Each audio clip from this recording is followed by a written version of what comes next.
4, 3, 2, 1, 0. All engine running.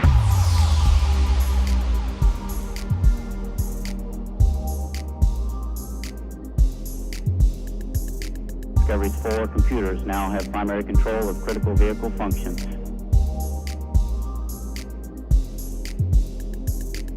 Discovery, go at throttle up. Liftoff of mission 41D, the first flight of the orbiter Discovery, and the shuttle has cleared the tower. Welcome to D2M, the show of the hour. Join the journey as the crew starts their mission of discovering the intricate and extraordinary world of music. Every week, my partner in crime and co-host and I will discuss tracks that we made so far and music in general. Tune in if you would like to join us on our mission. And as always, feel free to provide us with feedback. And perhaps even you will be inspired to start your own journey. I'm Pete. I'm Gus.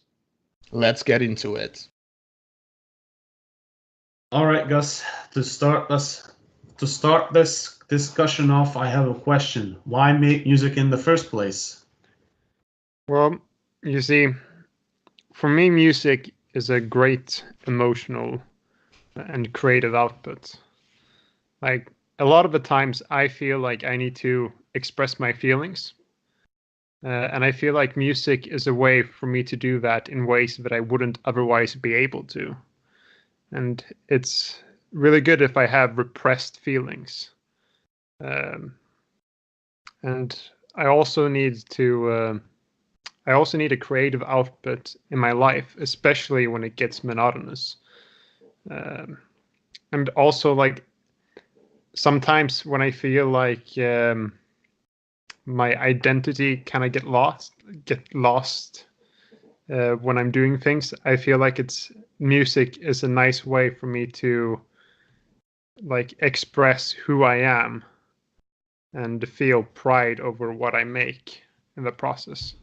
And also the recognition that you get from doing music and showing it to others is always an extra plus. Nice. Do you have any future plans with getting into the music industry or doing something professionally with music, or is this just a hobby of yours? Or do you want to keep it as a hobby of yours? Well, I've always had a liking for music. It's always been a part of me, and I've kind of had it as a hobby, like playing guitar, singing sometimes. But I feel like it would be really awesome if I could put down the hours to make it a true passion, whereas I could actually at some point in my life, after I guess it's gonna take quite a while, a really long time before I get there, but at some point in my life, I think it would be amazing if I could just live off of my musical skills, like my music production. I think that would be awesome. Like sit at home, sit in a studio, and just relax and make music, depending on how I feel. That would be really cool. And sharing it with others, of course. Do you want to be a music producer and sell your music to others or write songs to others, or do you want to perform them yourself with a band or by yourself? See, I don't think I'm the kind of guy who would like to spend countless of hours learning an instrument. I do like the guitar, but I don't think I would have that drive to just become an expert in any instrument.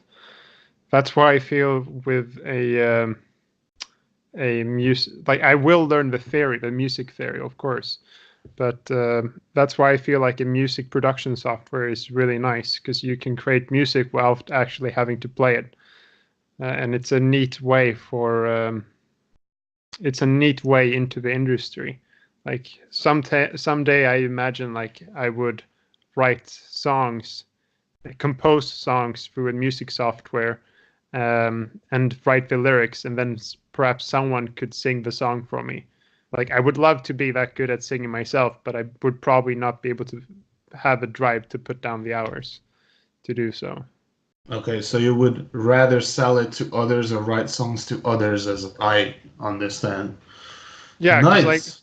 because if I can if I can if I can arrange my time so I have more time to focus on what I really want to do, and then just use another person who's really skilled at singing, then that means that I can become professional at what I really want to do, meanwhile also getting the singing part and the instrument parts. So like, Do you have any songwriters or composers that you look up to or look inspiration to, or bands perhaps? I think the first band that I kind of looked up to was The Animals. It's the first song I learned to really play on the guitar and sing. So it's always gonna have a soft spot. Like I really, yeah, the Animals. The Animals song, "The House of a Rising Sun." Yeah, that's the name of the song. It's really Yeah, amazing. I've heard Uh, that. but enough about me, Peter. Sure. Pete. Um, That's fine. You can why? call me Peter, Pete, whatever suits you best. So why did you decide to make music in the first place? Well, just as you, music has always been a part of my life since I remember the first picture with music. I remember I was probably 5 or 6, with standing in our living room with a toy guitar, playing some kids songs, or actually listening to some kids songs on the radio or it wasn't actually a radio but a disc, Right. and just banging onto or for it, and jumping off the couch and onto the couch onto some mattresses that we had. And it was that feeling of actually being in front of an audience was always in me, even though I wouldn't call it stage fright, but it wasn't in my blood to be a performer. But as I got on, it would probably be a great way to express myself. My only setback is the fact that I don't play any instrument. So music production, or in the sense that I am a music producer or music enthusiast, in the sense that I don't play any guitar or any drums or any bass or anything like that. So it's sort of life's limited me in the way that I when I create or compose a piece or a song or an instrumental, mostly I do instrumentals, Mm. I need to use loops that either a software like GarageBand comes up with, and make pieces that way, just like the track that we are going to listen to down the road Right. Right. in a couple of minutes. Those instrumentals are usually made with loops that I either pre-recorded with the software, or loops that are already in it. So that is why I'm making music, is because it's always been a part of my life, and it gives me an outlet to express myself, because I don't draw, I don't. The other thing I'm really fascinated by is movie making, so making videos, Mm. making stuff. So the media has always fascinated me.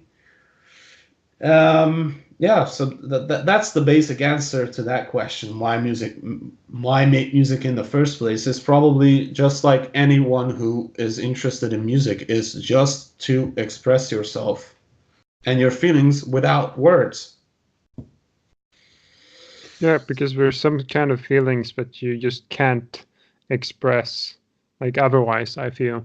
And I feel like music really helps, especially if you're the kind of person who's very reserved otherwise with others, like with showing your emotions. Well, yeah, when I was small, like now I'm all right with people, thank God. But when I was little, I was a shy kid who, especially when I got to high school, I didn't speak a word of English, so music was a place to hide for me, sort of. And any thoughts that I would have I would put into music, Hmm. or even in other forms. Like really, I tried to write lyrics, but that's another topic. Um, but yeah, music is a way to express yourself, even if you're shy. So if someone would ask me, why make music in the first place, it helps you to um, express yourself and build confidence. Oh yeah, definitely. Build confidence in the sense that build confidence to show your work to others. And Yeah.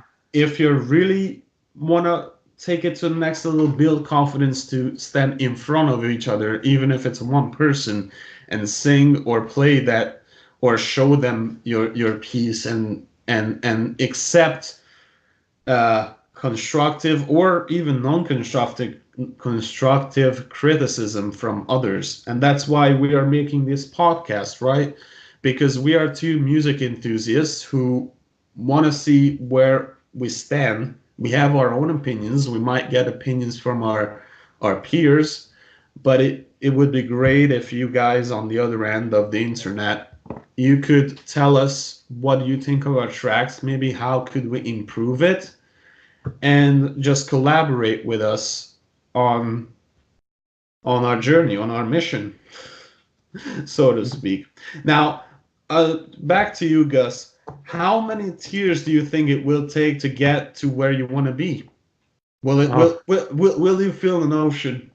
Oh yeah, it's gonna fill all the seven oceans. All the seven seas. Yes, all Yep. the seven Just seas. just like Nick said, traveling the seven seas, or how was it? One of the big 80s or 90s hits.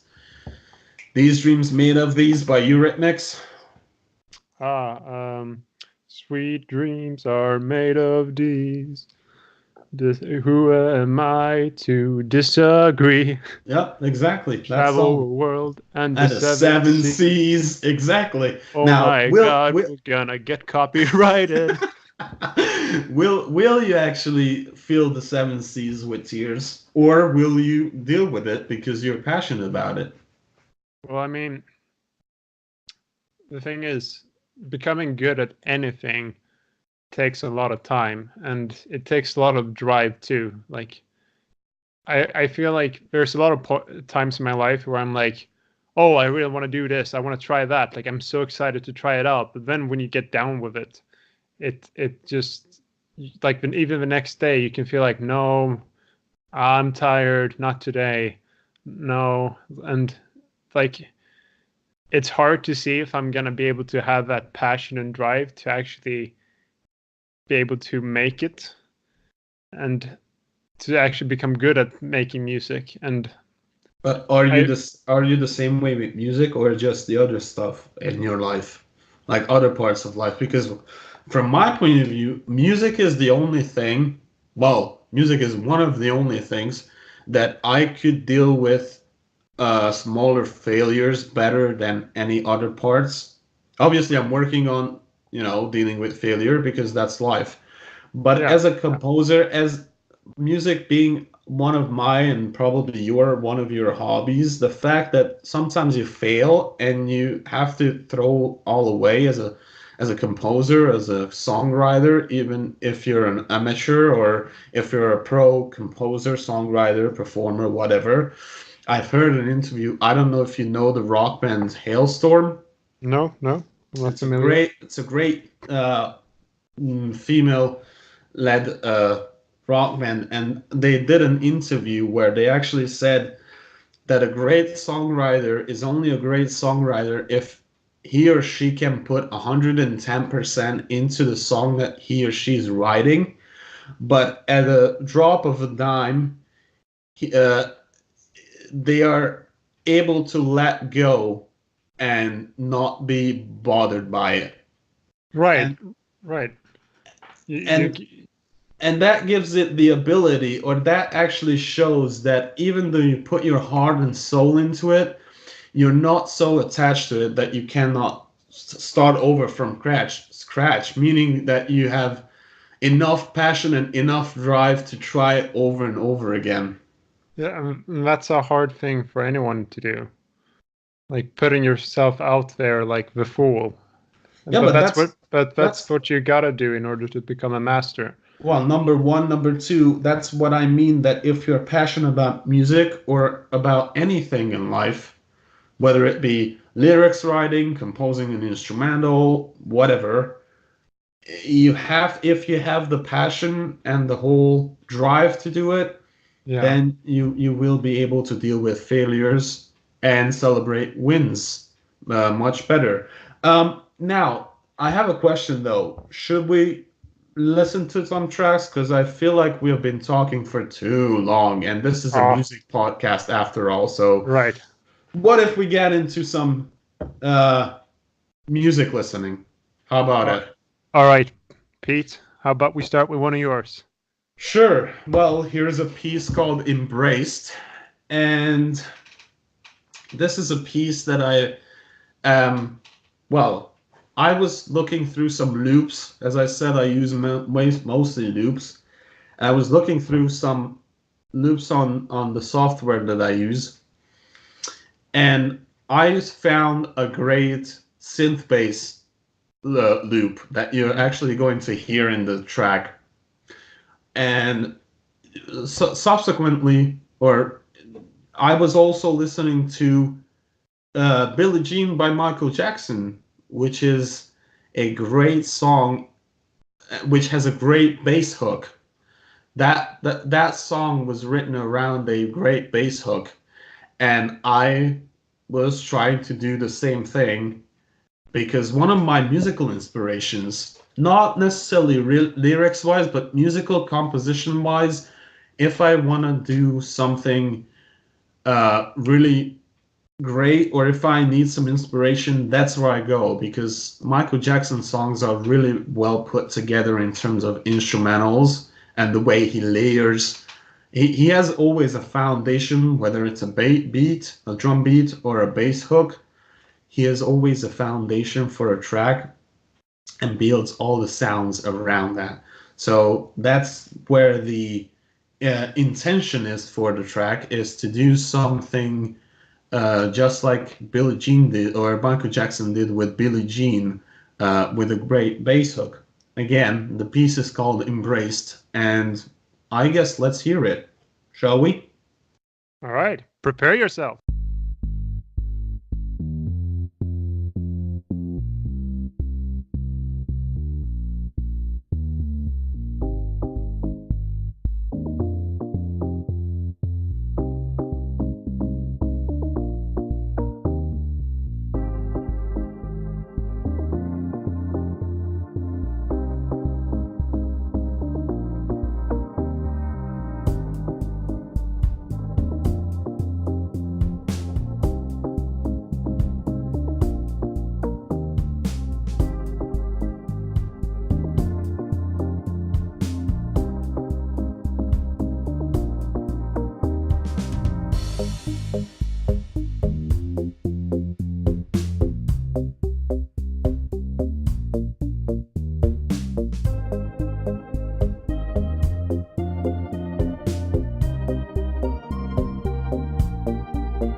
first thing I want to say, do you remember that internet site called Nitro? I've heard of it, but I haven't been on it. Right, it had all of these kind of games that you could, like flash games that you could play. Okay. And the general music style was that they would have these 8-bit tracks. The song, your song, I felt really gave that vibe, especially towards the middle. And the middle synth part, yep. Yeah, like there's this, especially this one game. It might be, I think, it was called Thin Ice, or this one other where it's like where they climb the mountain. But it gave me such a a nostalgic feel to it. I'm glad. It did. What instruments did you use? Well, I guess you heard the general instruments, but the type of instrument is more interesting to talk about. So I'm going to tell you the general type of instruments I usually use in my tracks. I usually use synth, bass, or like keyboard sounds or keyboard-based sounds. Because I feel that they give me a lot of versatility, and because of the fact that I use loops, as I talked about it earlier, in the software that I use, there's a lot of synths, loops that I can use. And what I mean by versatility is that it doesn't really matter what type of music I'm trying to create, in terms of, let's say, I want to create a pop sounding track, which, as we know, today's pop music is based on synths and pads and stuff like that. Or whether if I'm trying to do a more acoustic sounding track, I can still sort of manage to use synth sounds in both, well, subgenres or type of music, I guess. So the general instruments in this track are synths and synth-based sounds. All right. So I gotta say, like the so you start off with like a bass, like the bass. That's like your centerpiece of the song, right? Yep, exactly. That's exactly right. I usually start off for me, every track starts off with a foundation. Right. But whether it be, usually I start with there are a lot of composers who use melody or harmonies or chord progressions for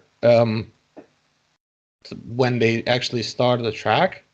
For me, it's the rhythm section. So it's basically either a drum beat or a bass riff, whether it's synth bass or acoustic bass, or a combination of the two. And here I chose the synth bass riff that you hear in the very beginning of the track, in the first few seconds. And that loop actually carries on the whole song. If you were to listen to the track in a music software and you could mute the different tracks and you could deconstruct the track, then you could hear that bass riff doesn't really change. And I feel that if you are doing a track with a very simple bass line and a backbeat to it, a drum beat, that gets you into the groove of any song, really. Right. It's easy for the listener to like Yes. feel the music, especially like if you want to dance to it, it's really nice. Yeah, there are a lot of artists who actually, for example, one of the biggest entertainers in the world, Michael Jackson, right? He used a lot of synth bass. He actually, for his songs, take any Michael Jackson song, for a lot of his songs, he used a combination of acoustic bass or synth bass or either one. And this piece was actually inspired by Billie Jean, one of my favorite Michael Jackson songs. And that in that song, if you hear the bass line, is really simple and it sort of carries on the whole song. It doesn't change much. such Yeah. as, just like in my song or my instrumental, really. And before I made this track, I wanted to do something with a great bass hook, just like Michael Jackson did with Billie Jean, because how that song was written was he didn't start with a chord progression. I heard an interview once where if he sits down to a piano and he forces himself to write the best song he ever wrote, nothing happens to, it's he needs to be relaxed and doing something else in order for something to come and, the inspiration to spark. And I'm the same way. If I sit down, it could go hours and hours and hours by, and I might not get anything.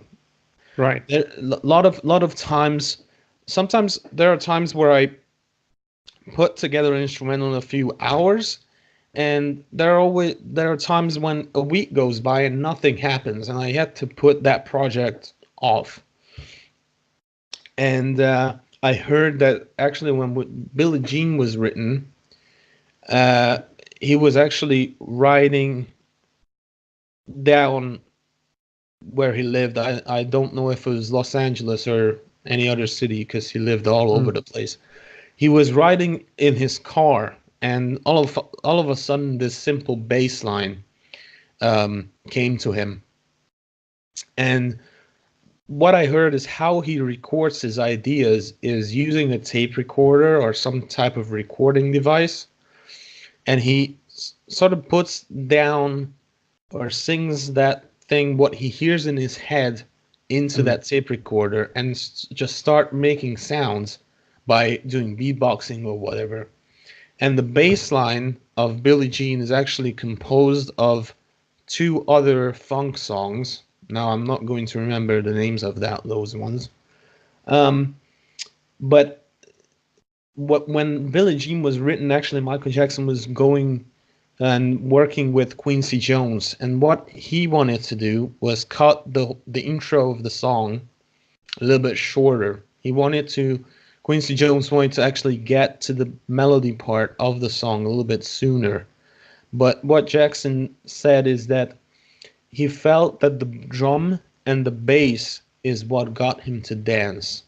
And Right. that's one of the things that I usually do as a foundation for my tracks, is the bass and the drums, and use just those two for a very reasonable time, not for 2 bars, 4 bars, and then boom, get into the main part of the track, but rather 4, 8, maybe even 12 bars of just those two, maybe some variations, so that the listener actually gets into the groove. I think to build a great track, you have to have a foundation, and then what I do is build all the sounds around that foundation. So I call those other sounds, those other synth sounds, just like the electric piano that you hear, or the main melody, or the pads, are what I call the filler sounds. So what colors the sort of the track. You have the foundation, which is sort of like your canvas, or an idea that you get, right? Right. Right. And then you use the other sort of sounds to color your music and color your song or your instrumental. Now, one thing that you have to be careful with, I feel, is not to use too many fillers, because just like in a painting, if you use too many colors, it gets all messed up, and it doesn't complement each other, but rather the sounds sort of not cancel them out, or cancel each other out, but rather fight with each other instead of complementing each other. Right. It's I'm a visual person, right? So my visualization of a track when I'm listening to it on the disc or on the internet or wherever, especially Michael Jackson songs, I use a lot of his songs for instrumental inspiration, because I visualize those songs and my songs as well as if I was seeing the whole track in a software, where you have different tracks, right? Different lanes, just like on a highway, sort of in a, well, on top of each other, and then you sort of mix with the volumes to get the right combination.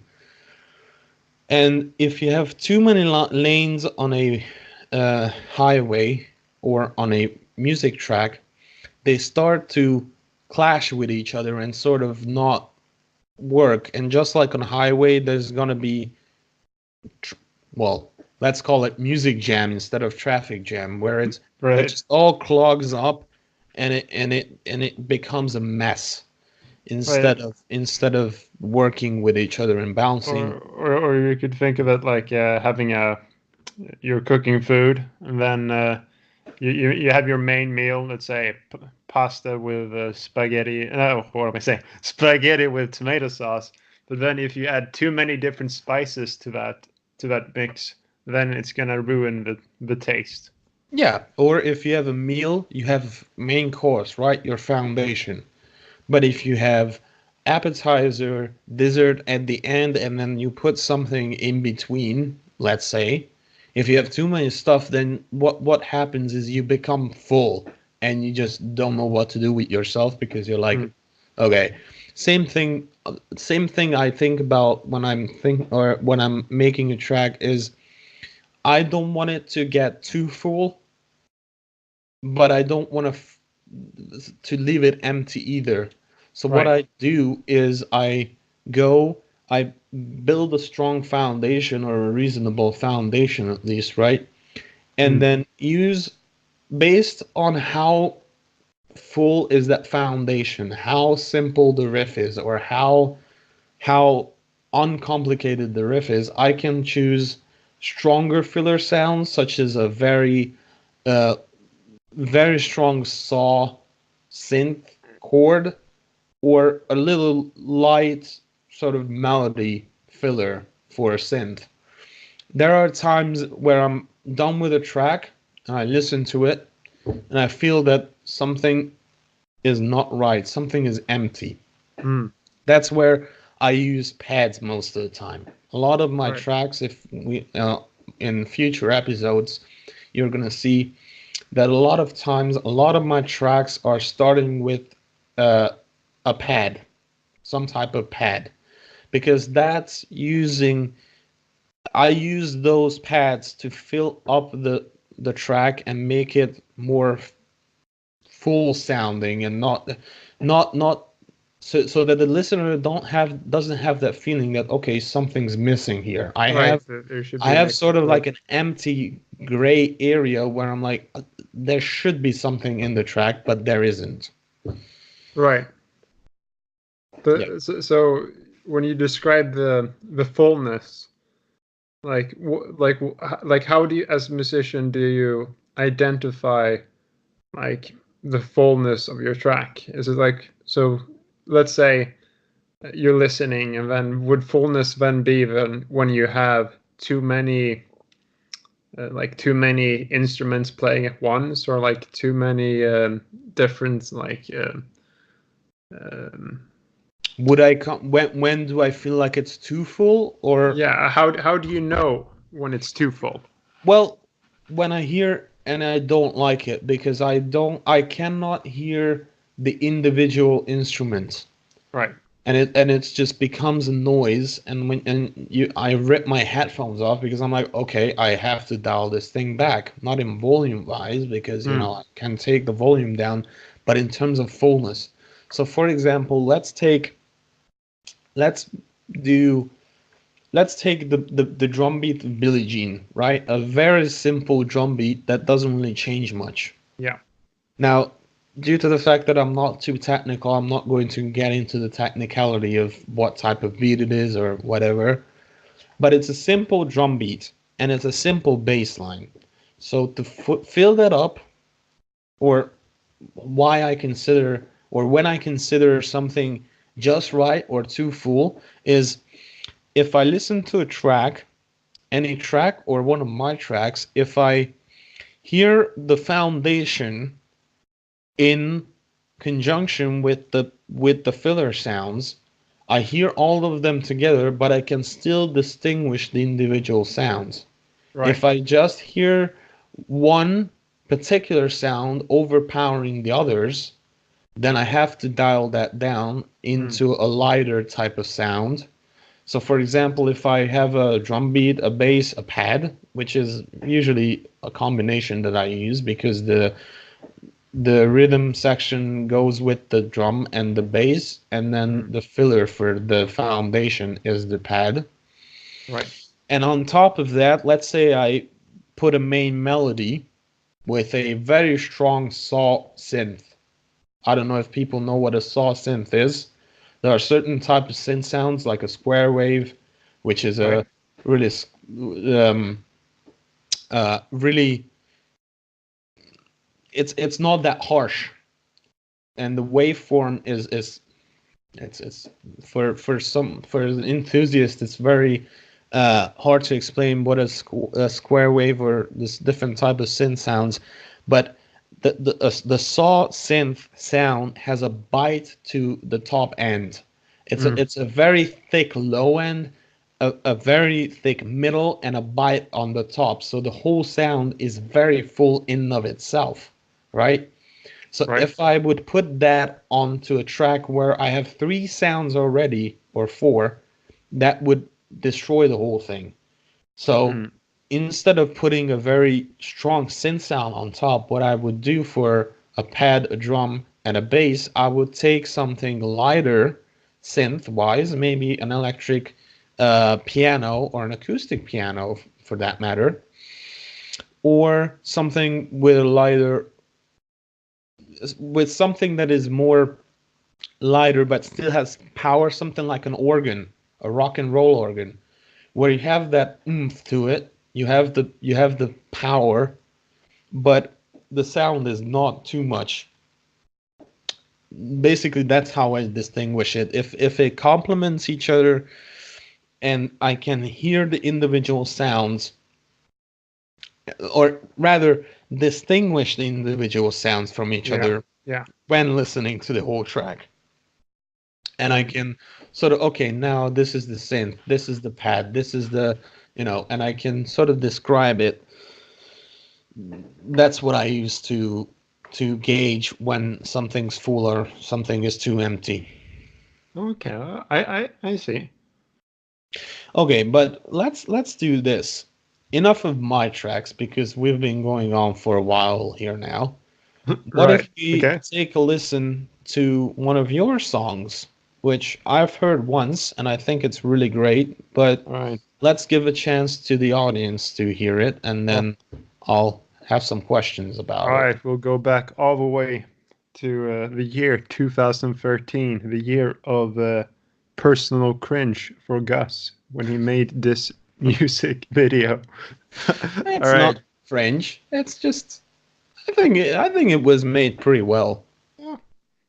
Considering the circumstances, it was pretty good. I'm pretty proud of it, but of course, you know what? It's a budget music video, but it's not bad at all. It's pretty nice. All right, so prepare yourselves.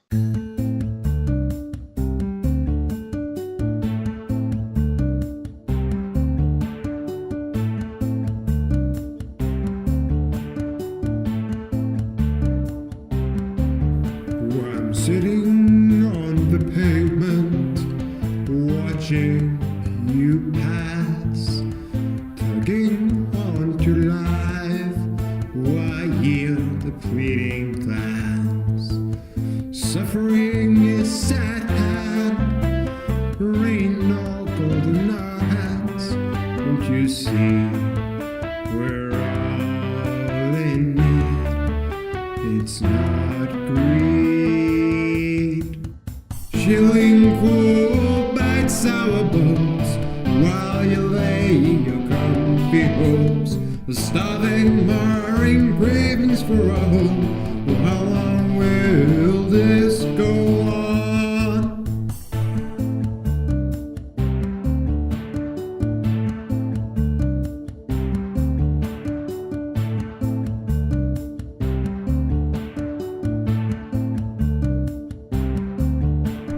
Walking on streets, despised by our own.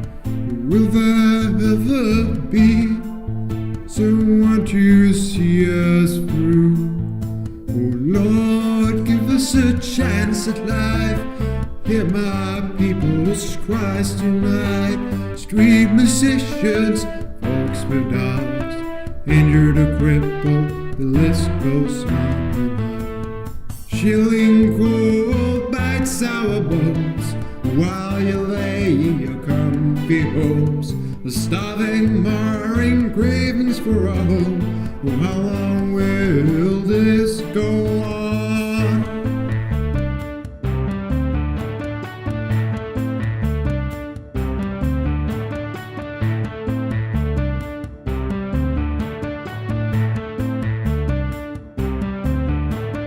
Chilling cold bites our bones while you lay in your comfy hopes. The starving, marring cravings for a home. Oh, how long will this go on?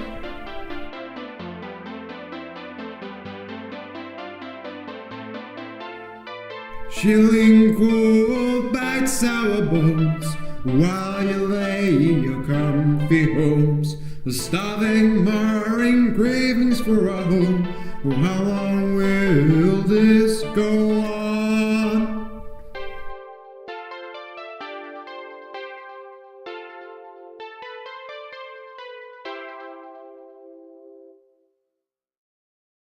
I guess I should explain. First of all, the song is called "For How Long," and it's supposed to tell the story of a street. Well, at least with a music video, it makes more sense, but it follows the perspective of a street musician living on the street, and he's kind of like he's begging for money, and he's living a hard life, and he's wondering for how long is this gonna last before society will help him. Okay, so that's where basically the title comes from. For how long? Yeah, exactly. Should I ask you what was the intention behind creating this song? Did you have any stories that you wanted to tell? Maybe the stories from personal experience? Well, it was mainly my my dad and I who did the music part. We had first intended on doing it all with live instruments, but then it proved too difficult for us to play all the parts and record them. So we decided to actually do it in the music program instead. And that did make it easier, but also not using live instruments did make the sounds feel a bit too computer, like digital, especially the guitar. I felt like the guitar suffered on that. You hear it in the electric guitar and in the acoustic. It's a bit robotic, you could say. But it was pretty fun because I did a lot for this song on a trip with my family. We went down to Nice, and that's where we filmed the video, and also where we got a lot of the where I got the inspiration for the lyrics, because the lyrics I wrote on the way back in the car, along with doing a lot of the actual melody to the song. Mm-hmm. So while we were in Nice, we saw a lot of people living out there on the streets, and it was were they street musicians specifically, or just homeless? It was a mixture. There were people. It was a mixture of people. There were plenty of street musicians. I have a question though. You said that you used the software instruments to make the sounds, but did you record a live instrument through the software, No, well, or we did we you use didn't loops? we didn't record any live instruments because it proved too difficult. Okay, so now I'm getting into the little bit of a technical and nitty gritty of it, because this is the type of stuff that does interest me a little bit. Is that did you come up with the riff on your own, or was it a pre-recorded riff and you just came up with the melody for it? No, I did it all through MIDI files. Yeah, that's why that's what I Yeah, asked. so it was completely original. So it was basically you plugged either a guitar or a MIDI controller into the computer and recorded that, right? Well, so what I did was that I would use my Western guitar to like that's what I played to like get the main like melody, which is played by the acoustic guitar in the piece, and then I would simply look up. Okay, so I would translate the tab notation basically into MIDI notation. Well, into note notation, and then eventually into MIDI notation. So I would just sit there with the chart and then place the notes that I played on my guitar. I would physically create them in the MIDI files on the music software. Aha. So it was very inefficient, but it did work out in the end, and it took a lot less time than actually recording live instruments together.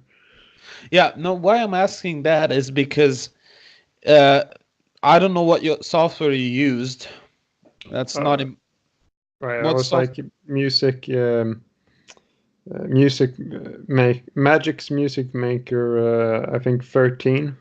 Nice.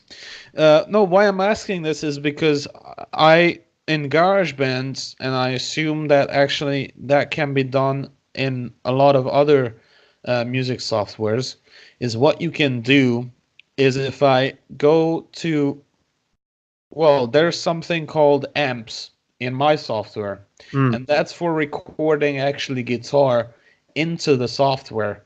So what you do Right. is basically you have a few options in terms of, do you want it recorded in clean? Do you want it recorded with uh, um, distortion, or do you want to record a bass? And based on those settings, for example, if I go into clean, then what I have is I have virtual amp heads in the software. So I have a lot of, like, I have Marshalls, I have I think it's a Vox sounding amp as well. And what it does is basically you play the melody on a physical guitar, but your guitar is actually plugged not into an amp, but into through an adapter into the software, into Right. a computer, for example, So right? like the software would kind of become the The amp. yeah. And so what you play on a physical guitar, so you don't have to fiddle around with notation. And that's why I asked, how did you record it?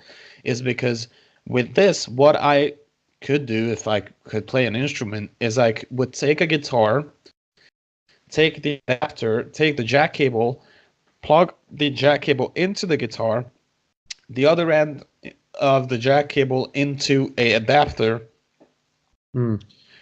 and sort of record the guitar riffs through a virtual amp into the software.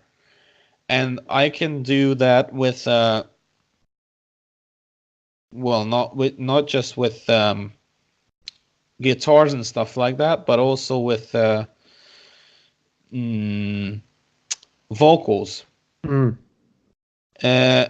And I was interested if you actually recorded the instruments via a external mic in front of the guitar, or have you used the software to record it? That's the only thing that, because what I liked about this song, honestly, is that you have managed to sort of fuse what I have been struggling with for a long time, is fuse a synth sound an acoustic sound very seamlessly, where it actually complements the song and makes this.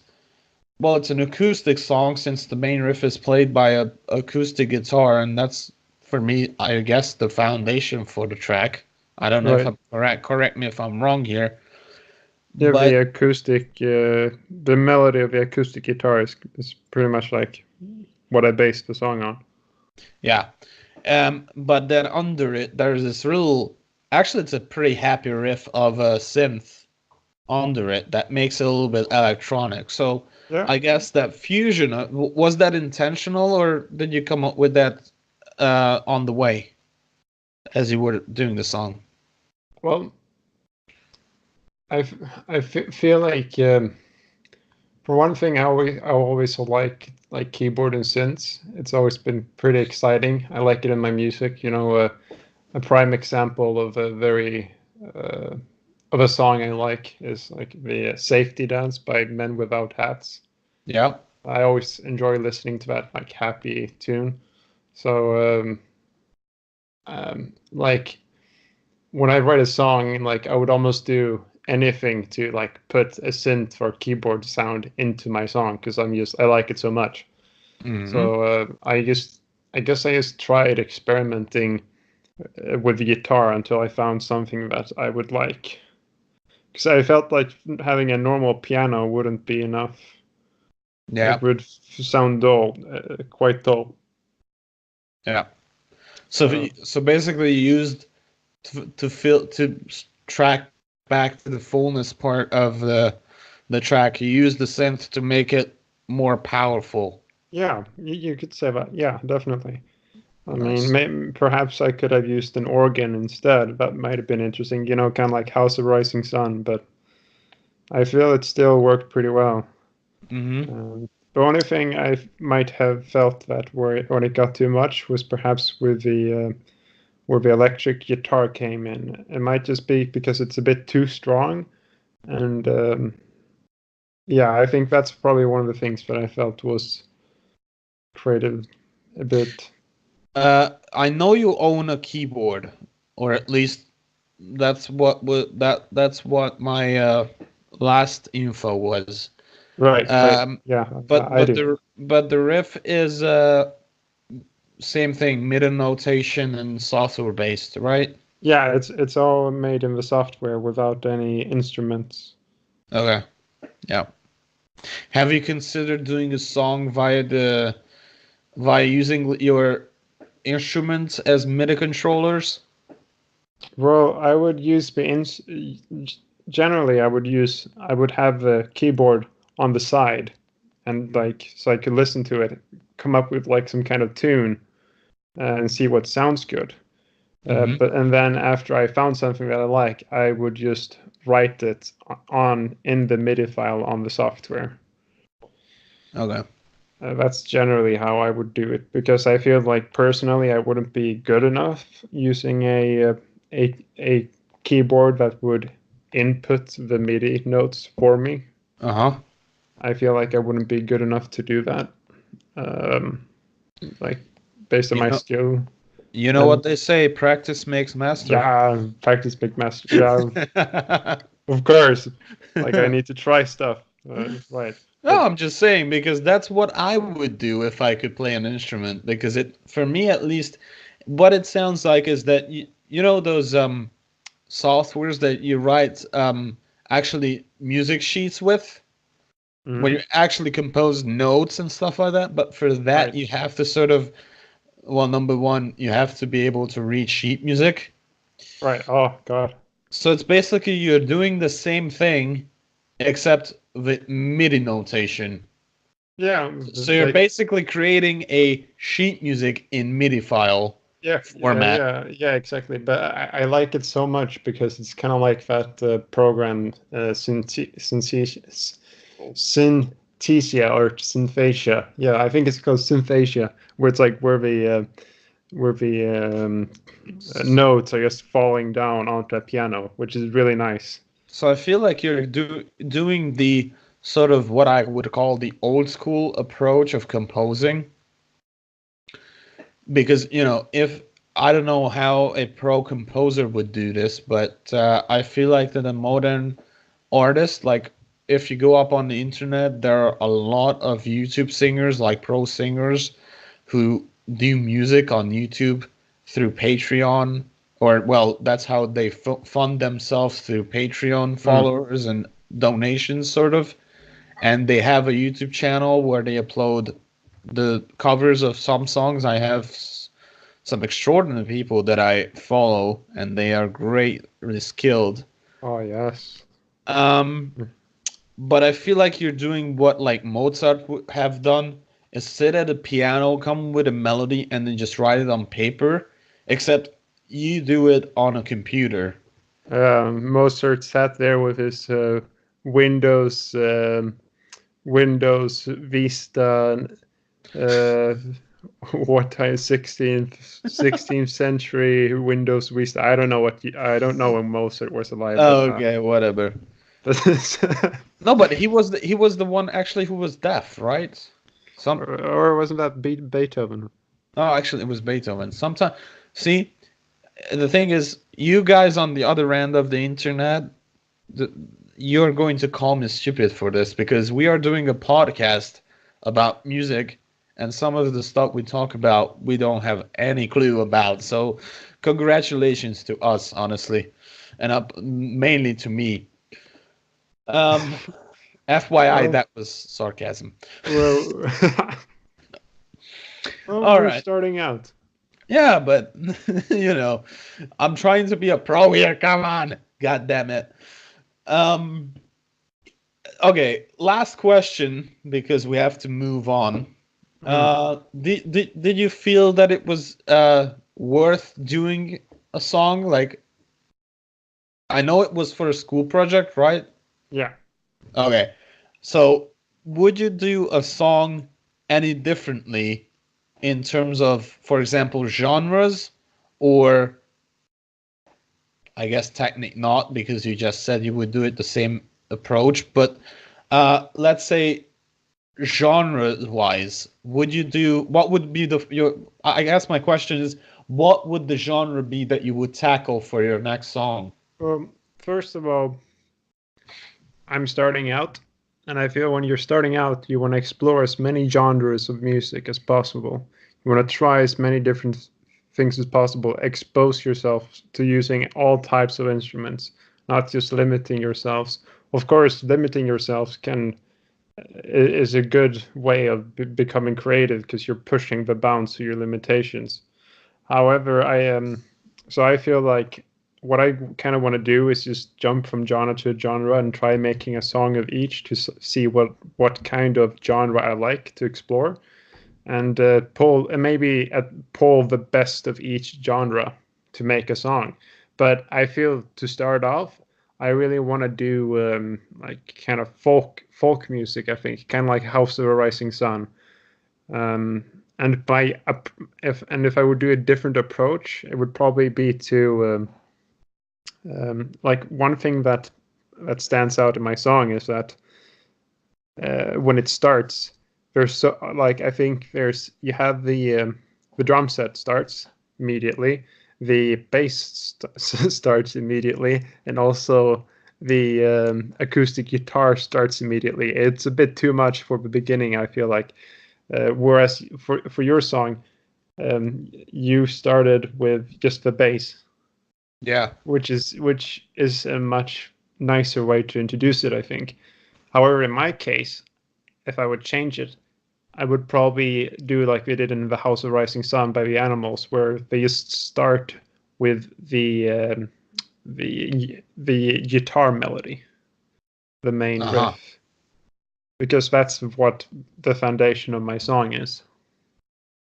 Okay, back to the genre question, because then we can stir into our, well, I guess, last topic for this episode, which is some general music discussions. And since we started about genres, and since you said you want to discover more genres than, or all of the genres, how do you feel about the music industry categorizing music nowadays? Well, I feel like nowadays I feel like it's a much more open culture to music in the newer generations, because you have such a broad accessibility to music. You could go on Spotify and you can access all matter of music. So I feel that today it's like you're free to like listen to whatever music you want. Like there's no limitations. So I feel like our younger generations are gonna have, when we go into music making, we're gonna have perhaps a broader like perspective and scope than our forefathers would have had. Okay, let me raise a question here. Do you think that the in the age of the internet, 21st century, right?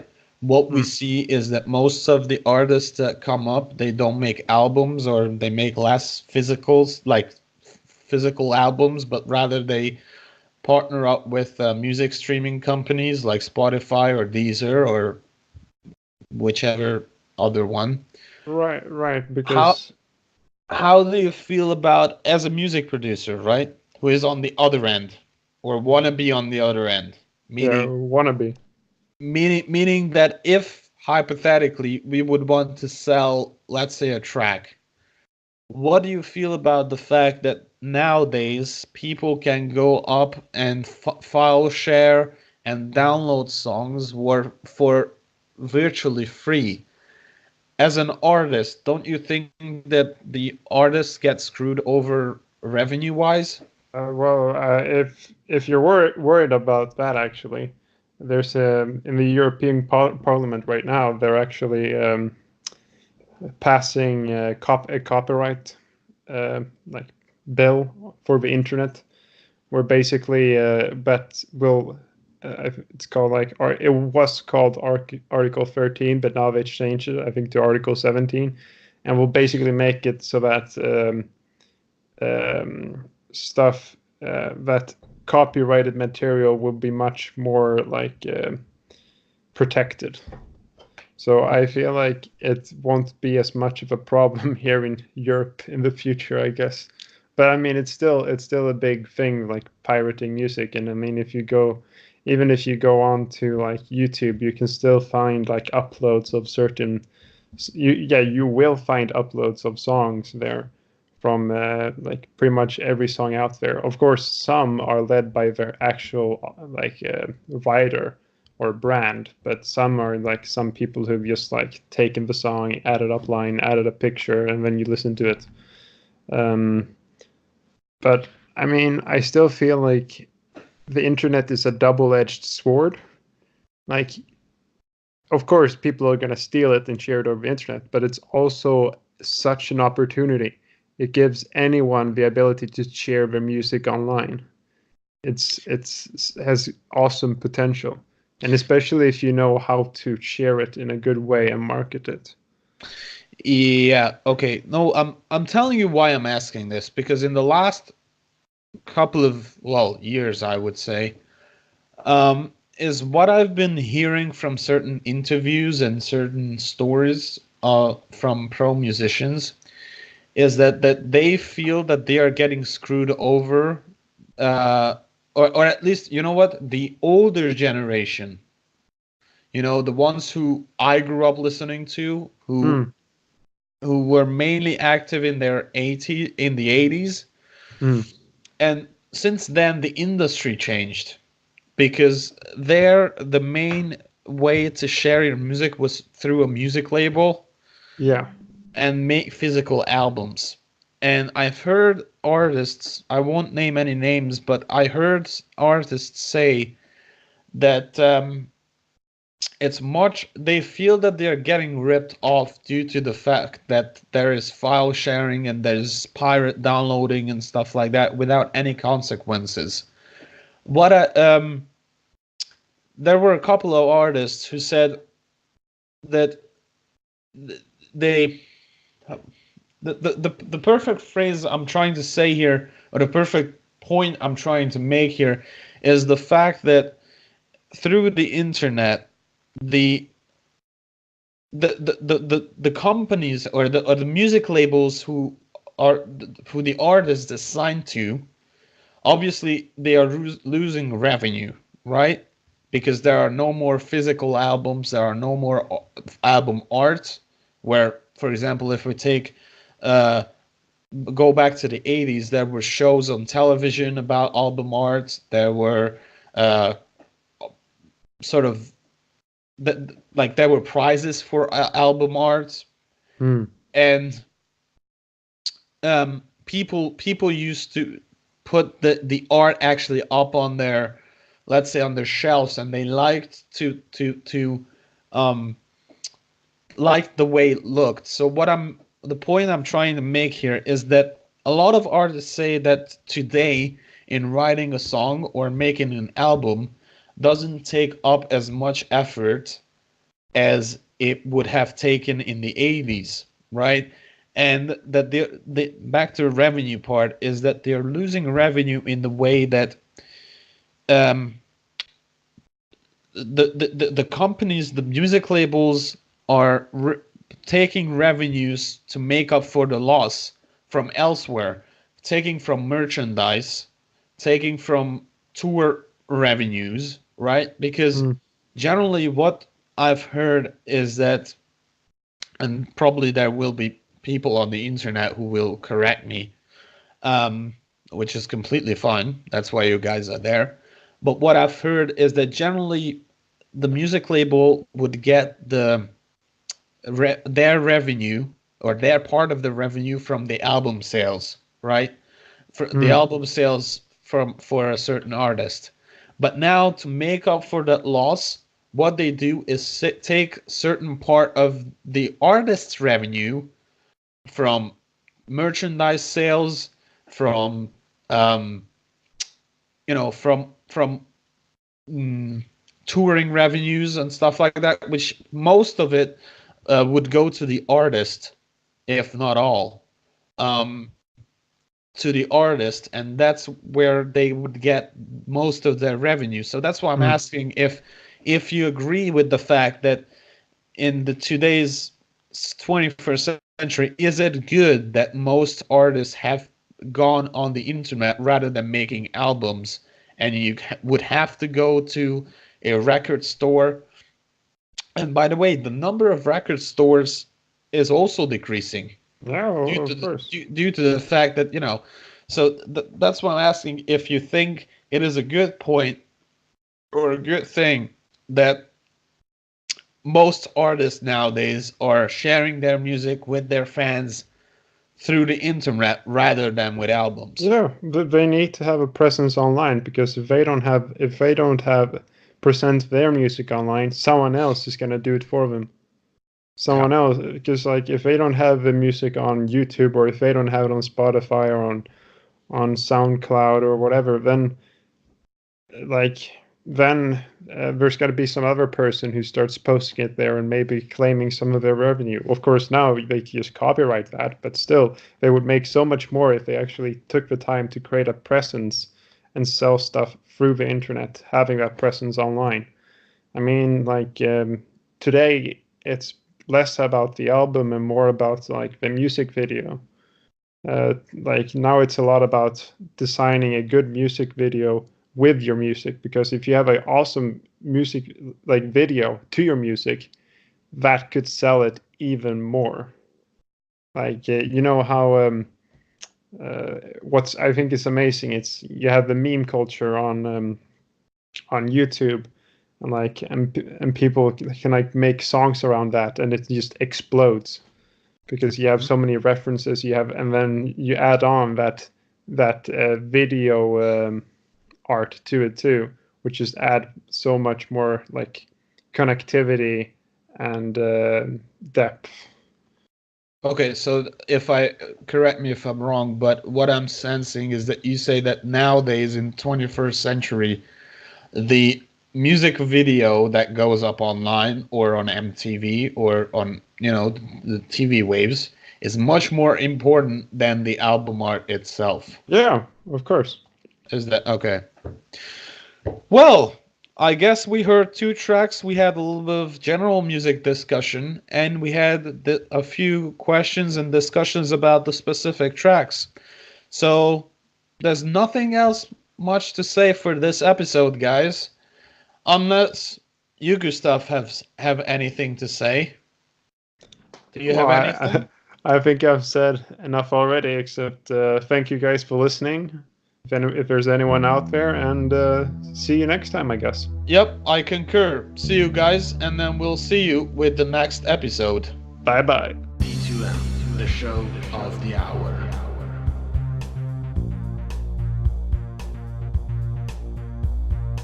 Thank you to all of you who joined us on our mission today.